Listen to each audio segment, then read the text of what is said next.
swap, shop.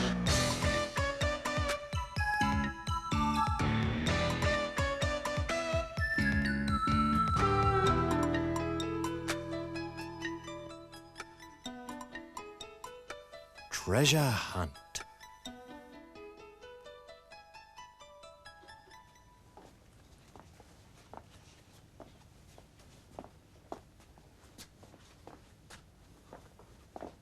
Okay, you can take them off now. Oh, I can hardly wait. Now, Merv, this is a team effort, right? Right. I want dedication. Dedication. Concentration. Concentration. Perseverance. Perseverance. Oh, come on, you two. Now, the Swap Shop treasure hunt record stands at 1 hour and it's held by yours truly. We can beat that, can't we, Merv? Easy. I've set you some pretty hard clues, George. Piece of cake. That's right. Now, Mervyn, each clue will lead you one step closer to the treasure. And the last clue is the clue to where the treasure is hidden. Well, let's get on with it. The champ's getting edgy. Here's the first clue. Ready? Ready. Begin. You will find me at the place where George was ace and Mervyn was wild. Where I was ace. And I was wild. Wild thing. Eh? You make my heart sing. Mervyn? You make everything groovy. Mervyn, time is ticking away. 3 minutes so far. See? Where I was wild. Where I sang Wild Thing. On the stage. The stage. Ah, oh, right. You're pretty good at this, Mervyn. George, could you help me with this? Where I was ace. George! Planet Earth calling George. I think we've lost him for a while.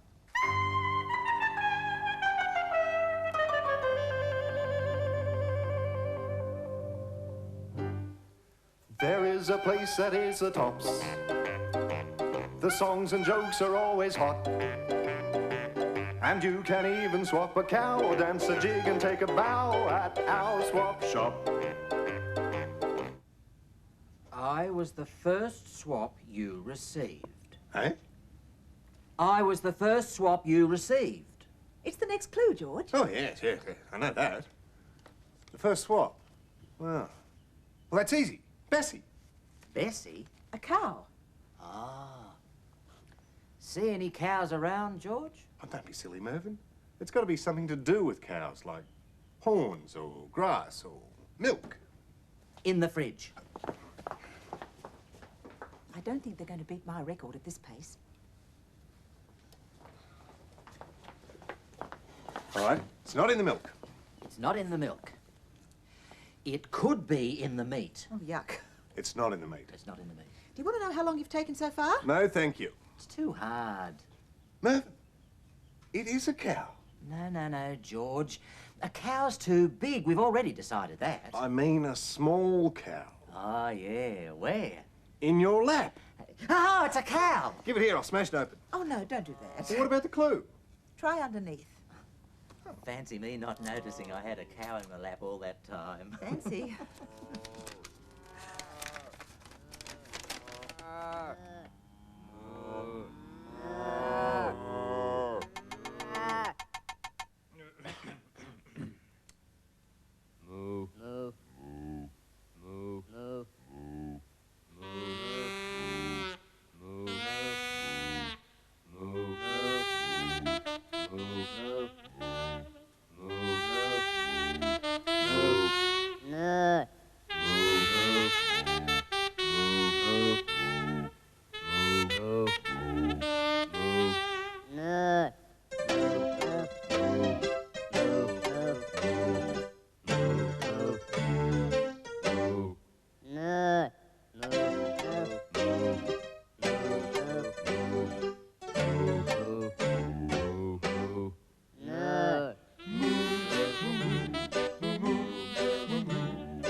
think the poor little kid's in shock.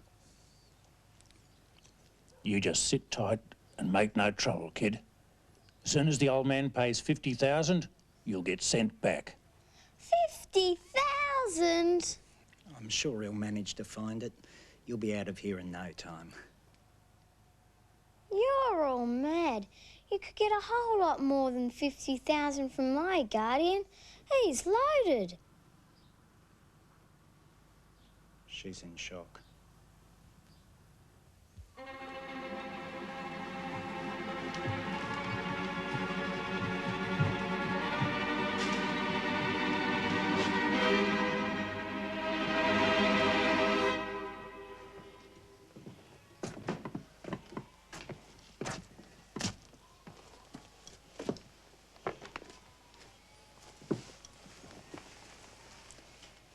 You don't have to be scared of those gorillas. They're really harmless. I'm not scared of anything.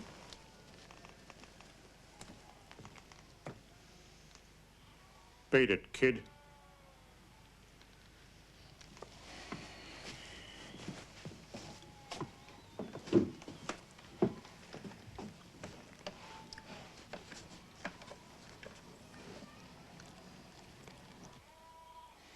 Chuck away the red coin and keep the clubs.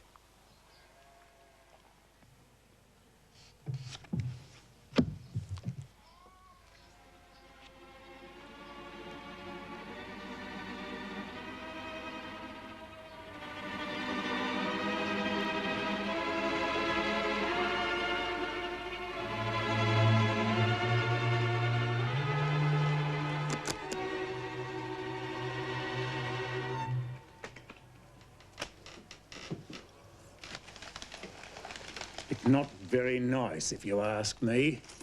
Little girls should not know how to cheat at poker.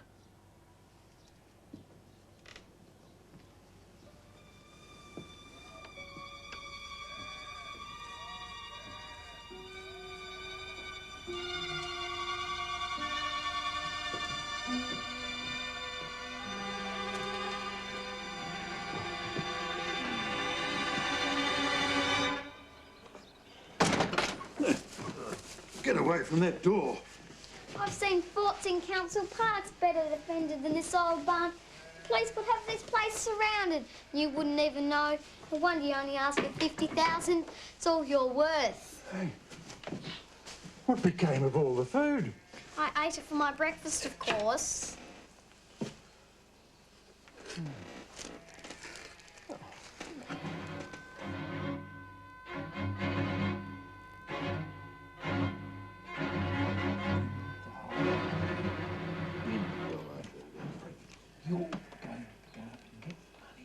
It won't work. How do you expect Humphrey to reach the old hollow tree with all those detectives just lying in wait? It's too corny collecting ransom money from an old hollow tree. Well, what do you suggest then, Miss Smarty? Some place where they can't set up an ambush, of course. Tell them to put the money in a briefcase in a plastic bag and drop it off the pier. One of you could get in wearing scuba gear. It's a much better plan than the old hollow tree. I'll draft a new anonymous letter to my rich guardian. But none of us can scuba dive. I can. I'll collect the money, but only if I get a share. Well, it's only right. If she picks it up, she should be given something.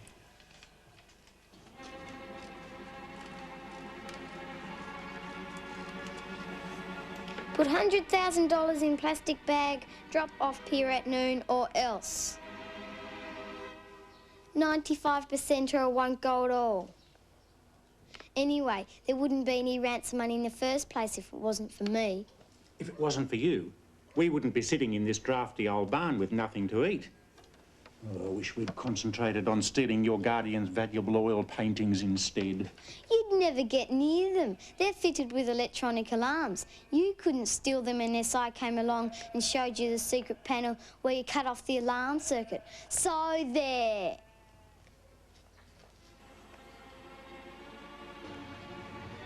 I don't know why she couldn't travel in a dirty car. Well, you know, Clarissa, And after all, she did suggest we leave the country and buy a farm in France. Oh, farm in France. I always wanted one of those. I bet you don't know anything about farming or France. Might be a good idea if I came along with you. I always give my guardian advice on investment and real estate. I don't know what he'd do without me.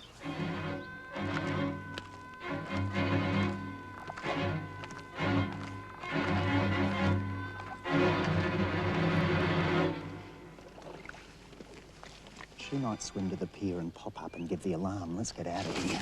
Not till we've got our share of the money. I haven't put up with that kid all day for nothing. Look, as soon as we pick up the ransom money, we can drop her off at her mansion and good riddance. Yeah. Her guardian's welcome to her. We should give the poor old fella a few $100 back. I mean, he's got to put up with her till she's grown up and married. No one would marry her. Not for the whole Montgomery fortune.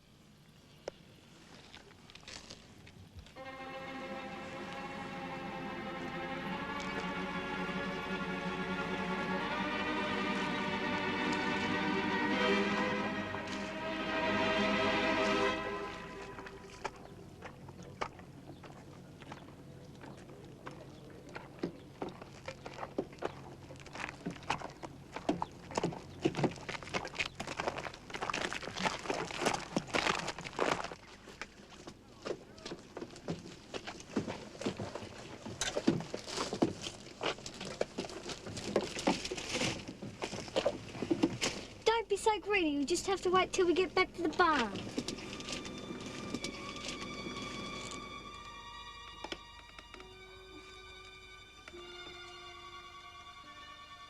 Don't want Clarissa back. Do not want Clarissa back. She is too irritating and bossy. You can keep her. Glad to get rid of her. Regards, Algernon Montgomery.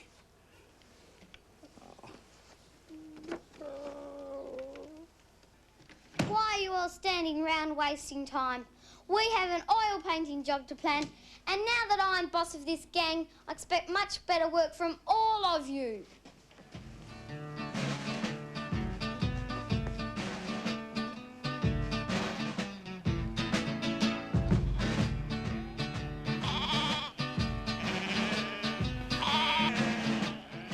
OK, are you ready? I still think you could have written this clue down. Oh, this is fun, George. I love charades. Thank you, Mervyn. I love charades too, but they take so long. Don't worry, George. I'll allow time while you guess. OK, let's see it. Right. 2 words. First word. Clock. Time. Hour. Sounds like hour. Flower. Power. Hour. No, we've already had that. No, O-U-R. Hour, right? Second word. Roof. Our roof. House. Our home. That's right, our home. Hooray, we got it. Got what? Our home. What does that tell us? I don't know. There's got to be something more to it. I'm timing you again. Our home. Our home, a swap shop. Swap shop. It's got to have something to do with swap shop. What part of swap shop? I don't know, it's so big. Oh, come on, George. Let's walk around the shop. Good idea. We might think of something. It really is a very nice home. Our swap shop home.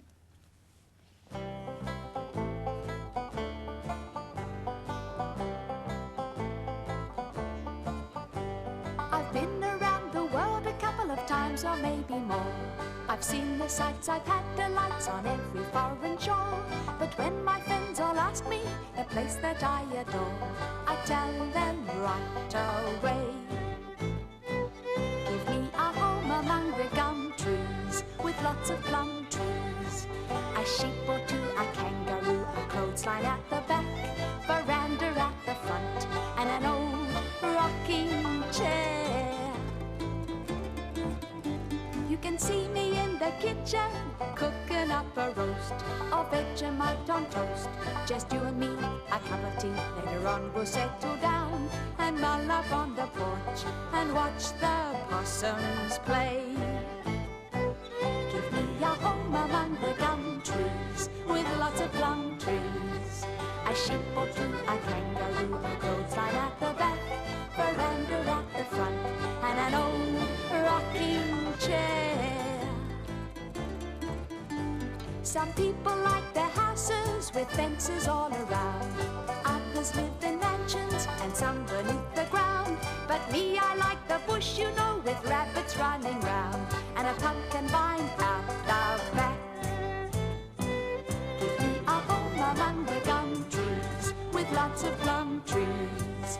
A sheep or two, a kangaroo, clothesline out the back, veranda out the front, and an old rocking chair. Give me a home among the gum trees with lots of plum trees. A sheep or two, a kangaroo, clothesline out the back, veranda out the front, and an old rocking chair.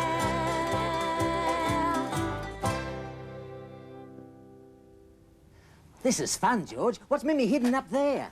A Walkman. There's nothing written on it. Why don't you play it? Eh? Listen to the tape. Maybe there's a clue on that. You sure you haven't played this game before?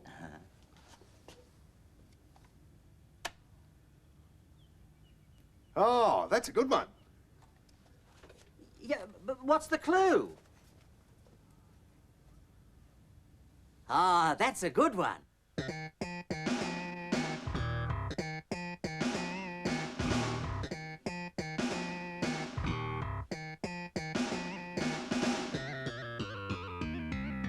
I walk my Walkman and my feet dance and pound. I walk my Walkman on the hilltops of sound. I walk my Walkman down the streets and then back. Stop, start, fast forward, replay the best track.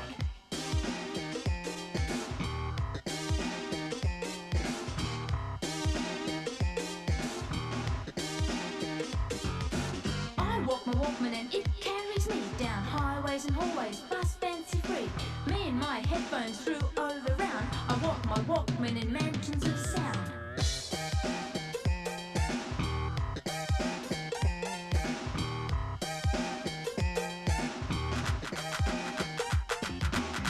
Walkman takes me to places so rare. In the temple of music there's never a care.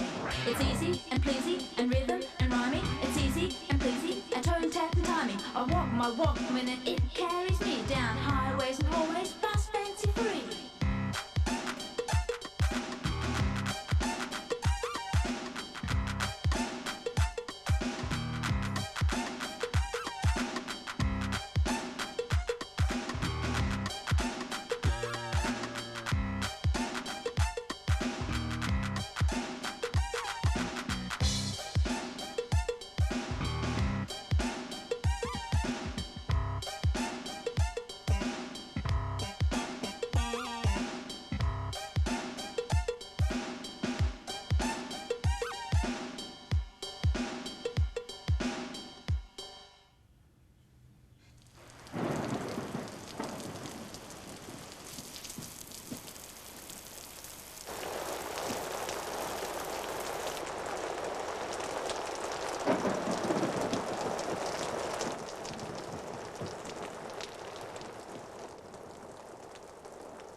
Rain on the roof remains aloof when you're all tucked up in bed. It's not so great when you're out by the gate and it's falling on your head. How much time have we taken now? Ooh, too much, I'd say. The room where it rained inside. Here it is. Remember the day you fell asleep in the bath, George? Do I ever? There was water everywhere. That was my first visit to Swap Shop. You were very funny with those flippers on. It was because George couldn't pull the bath plug out. The look on your face when you saw that water everywhere. Mimi, Mervyn, we are playing a game here, not reliving old memories. Time is ticking away. The clue. Oh, yes, Master. Thank you. Don't you like reliving old memories, George? Like the time I flooded Swap Shop. Yes. That wasn't a memory. That was a bad dream.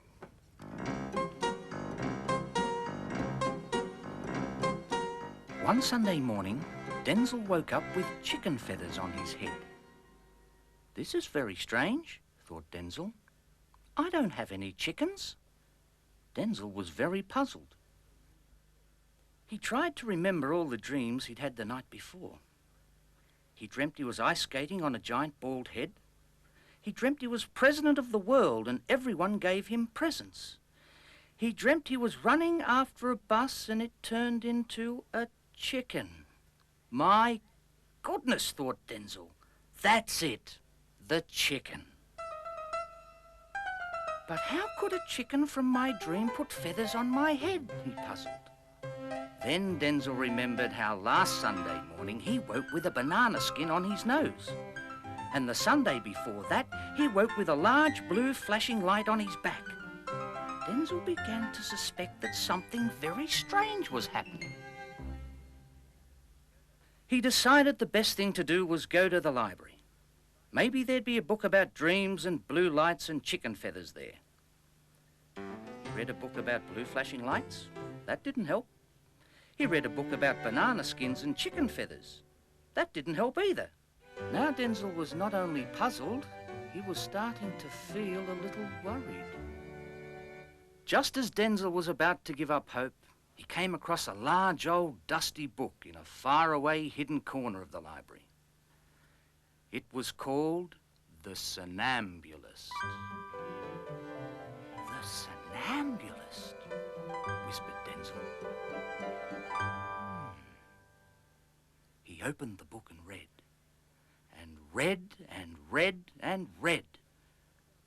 The librarian came over to tell him it was time to close the library. Denzel stood up, shook her hand and said, "Thank you, oh, thank you very much. I think I found the answer." And he skipped off into the night laughing. The next Saturday night, Denzel checked himself in the mirror to make sure there were no blue lights or feathers or any other strange things on him. He was a very thorough person. "Right," he said, "to bed." As he slept that night, Denzel dreamt of drinking giant milkshakes and riding a bike with no wheels.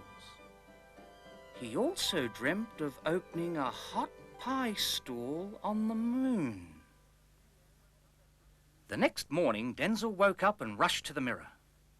To his disappointment, there were no strange objects on his head, or on his back, or on his pajama legs, or in his pajama pocket.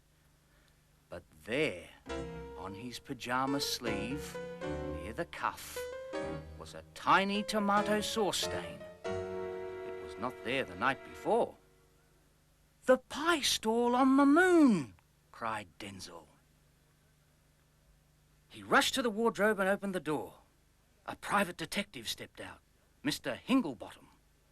"Well," said Denzel. "My boy," said Mr. Hinglebottom, "I've watched your every movement since you went to bed last night, and you are absolutely right." "I am?" said Denzel. "Yes," said Mr. Hinglebottom. "You are a somnambulist." "A somnambulist?" whispered Denzel. "Yep," said Mr. Hinglebottom. "A sleepwalker." Mr. Hinglebottom led Denzel outside to the garage where a brand new pie stall stood. "You made that last night," said Mr. Hinglebottom. "I did that?" said Denzel. "Yep," said Mr. Hinglebottom. "And you sold pies." "In my sleep?" said Denzel. "Yep, I bought 3 myself. Very tasty they were." Denzel looked around and saw the large chicken suit he made last Saturday night in his sleep. Then he saw the flashing blue light and the banana trees he'd planted. "My goodness," said Denzel. "You're a very busy person in your sleep," said Mr. Hinglebottom. "I am," said Denzel. "You want some friendly advice, son?" said Mr. Hinglebottom. "Yeah," said Denzel. "Go into business. With your ability to make things in your sleep, you'd earn $1 million. So that's what Denzel did. He set up business under the name of Sleepwalker Incorporated. He made chicken suits, hot pie stalls, and just about anything else he happened to dream up. Denzel didn't know why he made things whilst he was sleepwalking, and he didn't care. In fact, he rather enjoyed it. He loafed around during the day reading comics and eating pies, and at night he slept and walked and worked.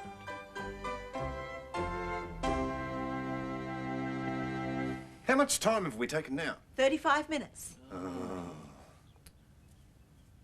I've got it! Sometimes I'm slow. Yes?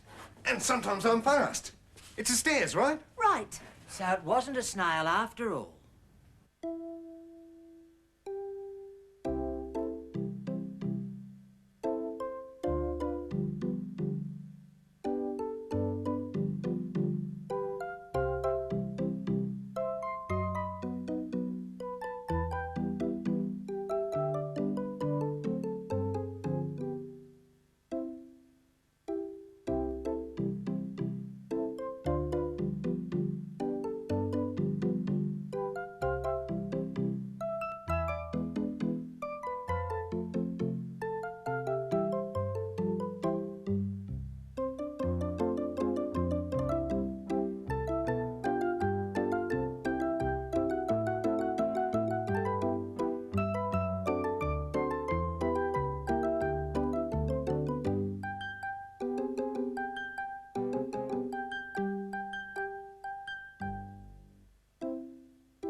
You sure it couldn't have been buses either? I mean, they go fast and slow. Mervyn.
Eight, 9, 10.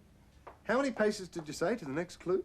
Me hearties, there be 22 paces to the next clue. Arr, arr. 11, 12.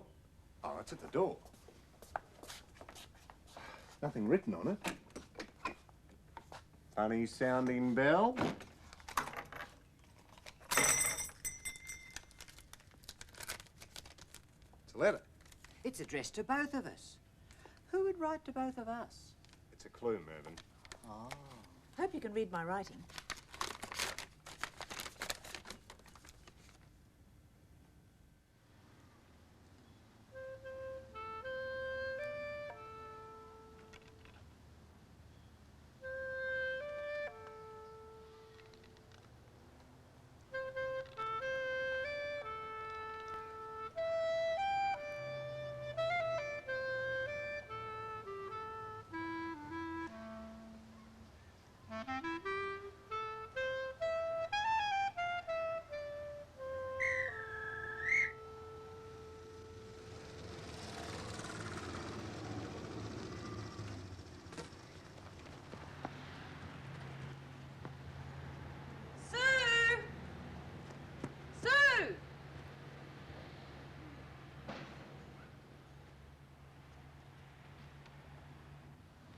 There you are.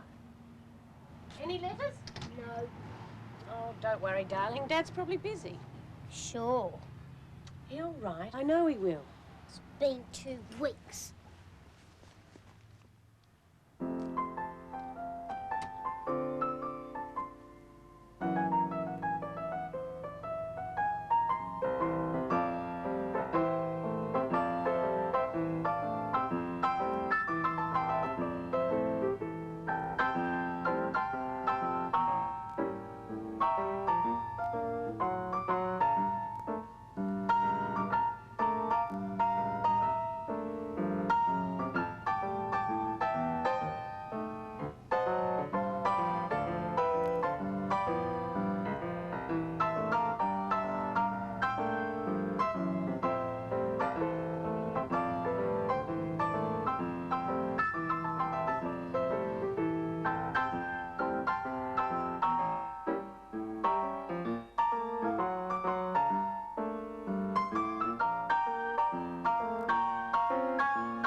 Sit right down and write myself a letter and make believe it came from you. I'm gonna write words oh so sweet, they're gonna knock me off my feet. A lot of kisses on the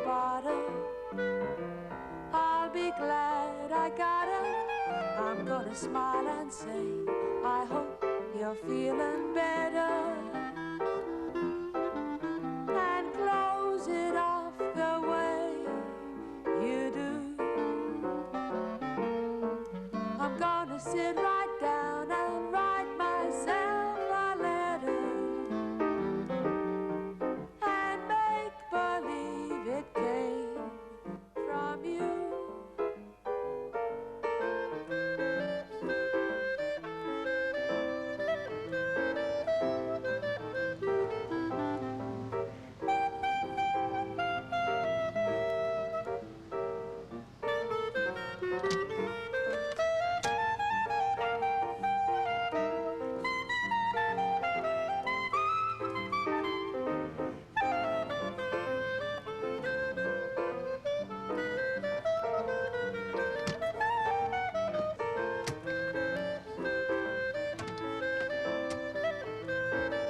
Oh, Sue!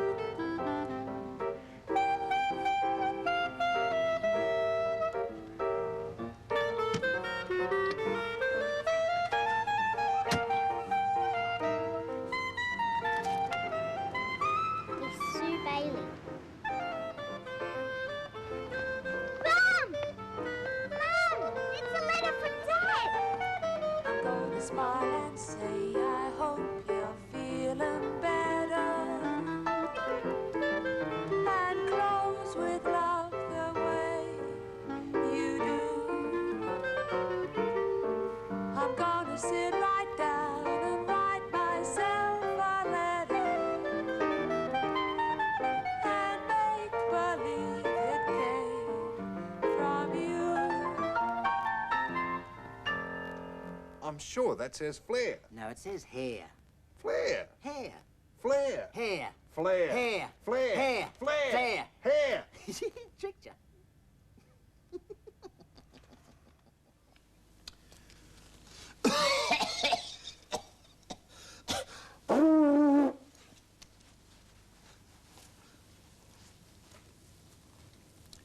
Once there was this girl called Snow White who lived in this fabulous castle in a far-off land you and I will never see.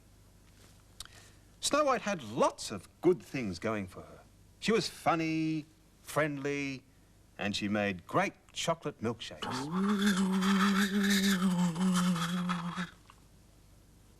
The best thing about Snow White, though, was her hair.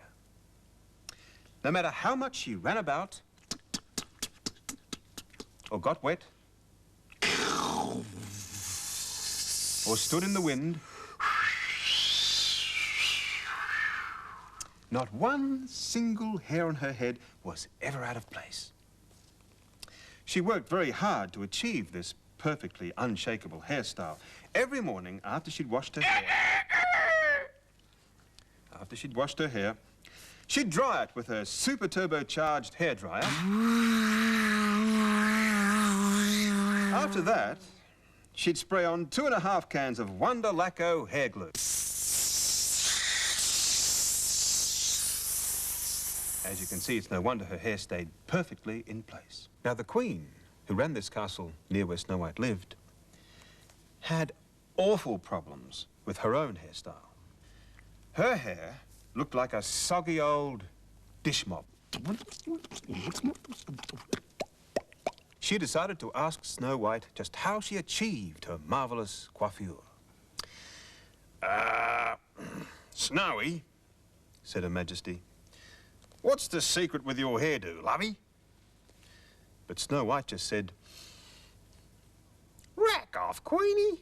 I'm not telling you nothing. This made the Queen pretty mad. And before you knew it, there was an enormous fight.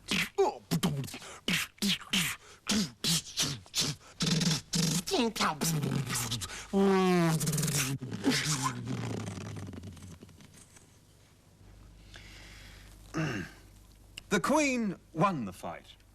So Snow White thought she'd better find us somewhere else to live. She hopped into a sports car and drove off.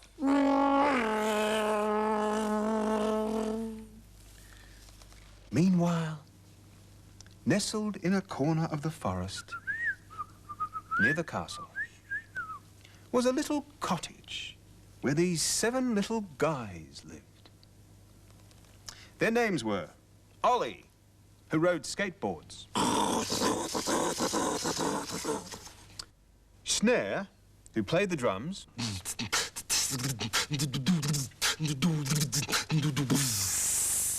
all day, Rev, who rode around on motorbikes,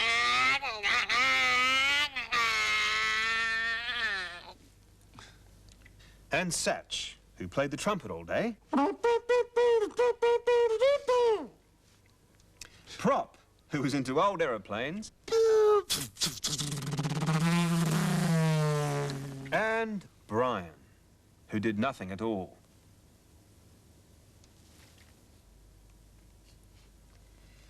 These 7 little guys were a merry band of fellows. That's only 6. What? That's only 6 little guys. 6. Ollie, Snare, Satch, Rev, Harley and Brian. There were these 6 little guys who lived in a little cottage. Anyway, you've heard all that. Now, the 6 little guys found they had a spare room in their 7-bedroom cottage. So they put an ad up around the forest. You know, flatmate wanted, must be clean, neat and short. Snow White, remember her, answered the ad and moved in. She had to walk around on her knees. Otherwise, she'd bump her head. Even when she did bump her head, her perfect hairstyle stayed in place. Not a single stray strand of hair. Snow White had a ball living with the little guys in her little bedroom. Ollie taught her to do inverted airs.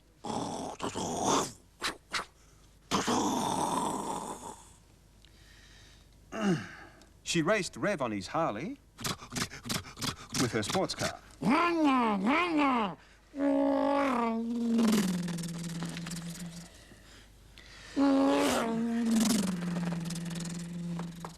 And Brian did nothing at all. Meanwhile, back at the castle, the Queen was having no luck with keeping her hairstyle in place. She put on hair gel, aeroplane jelly, hair cream, and 3 litres of vanilla ice cream. None of these worked. She just had to get the secret from Snow White. She rang up Dial a Prince and hired a cut-price prince to win Snow White's heart and bring her back. The prince rode off on his gallant steed. When he came to the cottage, he rang the doorbell. Ding dong. The most beautiful hairstyle came to the door. The prince rushed up to Snow White's hairstyle and proposed marriage instantly. Ding, ding, ding, ding. My hairdo's not marrying nobody, Buster, said Snow White as she karate kicked him across the room.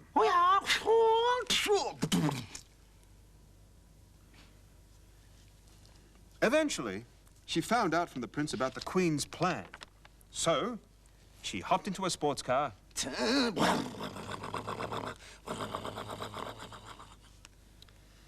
and made a beeline for the castle.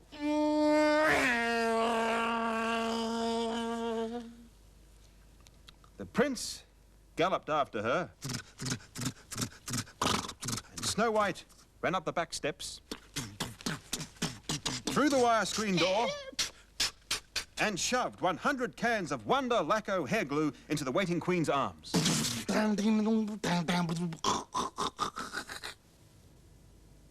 Snow White left the castle and was never seen again.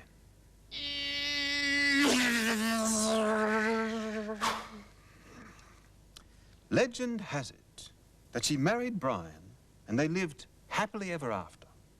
She raced cars.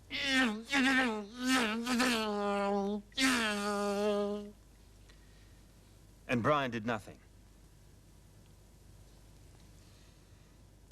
The Queen, well, the Queen married the Prince, or rather, the Prince married the Queen's hairstyle, and they lived happily ever after, too. And that's the end of the story about Snow White and the 7 little guys. 6.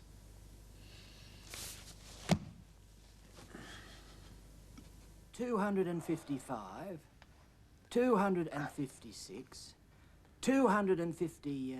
7. 257. Oh, do I have to count all the hairs on your head? Well, that's what the clue says. Underneath George's hair lies the lumpy answer. Maybe we better get Mimi to help us. I think you better. You've only got 7 minutes to go. 7 minutes? We'll never beat your record. The lumpy answer. Have you had a bump on your head? No, not really. Except one. Oh, but you could mean that. I'd almost forgotten about it. What? Oh, I went to the beach once and I got hit on the head and it affected me. He came home as a dog. A dog? Did he have a waggy tail? No, but he said woof. Woof! Please, Mervyn. It was an embarrassing moment in my life. How much time have we got left? 3 minutes. Oh, right. The lumpy answer. Maybe it's written on your head. There's nothing written on my head. Tick, tick, tick, tick, tick. We know. A surfboard. Where? Here. So it is. We found a surfboard. We found a surfboard. George. Yes? What's so wonderful about finding a surfboard? It was a surfboard that hit him on the head. Here, Mervyn, hold this for me. Oh, right. What's this? Oh.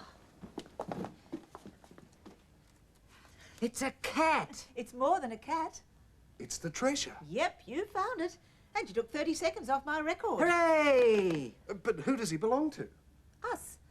I just thought it was about time we had one. It's a good idea. It's a great treasure. And I've got just a name for him. Oh, yes? Yes. Surfboard Treasure Record Abercrombie. Couldn't we just call him Spike for short? It's a deal. Can I hold him? Yes, but I'm next. Oh, Spike.